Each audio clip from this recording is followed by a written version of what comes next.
वेळ फार महत्वाची असते, फार महत्वाची.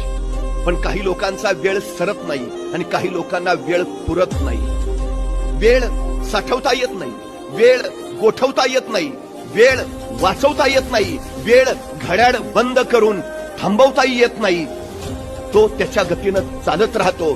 ज्याला वेळेचं मोल आणि महत्व कळालं, ज्यांनी क्षण पकडला, त्या क्षणाची ज्याला संधी करता आली, संधीचं ज्याला सोनं बनवता आलं, त्याला आयुष्य घडवता आलं. ही सगळ्यात मोठी वस्तुस्थिती. एक इतिहास महाराजांची गोष्ट सांगते, आयुष्यात किती मोठे व्हा, आयुष्यात किती मोठे व्हा, पण ज्या माणसानं तुम्हाला त्या उंचीवरती पोहोचवले त्या माणसांना मरेपर्यंत विसरू नका. हे छत्रपती शिवरायांचं चरित्र तुम्हाला आम्हाला शिकवते. आयुष्यात पैसा नसला तरी चालेल, पण आयुष्यात प्रामाणिकपणा असणं फार गरजेचं आहे.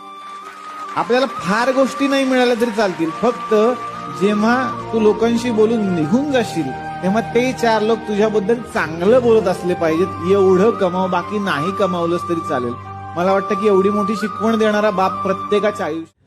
ज्या थिएटरमध्ये धडपडून फिल्म स्टार बघायला प्रयत्न करायचो 2011ला पश्चिम मुंबईचा म्हणजे बँड्रापासून जुहू पर्यंत जो एलिट बॉलिवूडचा एरिया आहे, त्या एरियाचा ऍडिशनल पोलीस कमिशनर झालो आणि तेच फिल्म स्टार 2-2 दिवस माझी अपॉइंटमेंट घेऊन भेटायला वाट पाहायला लागले.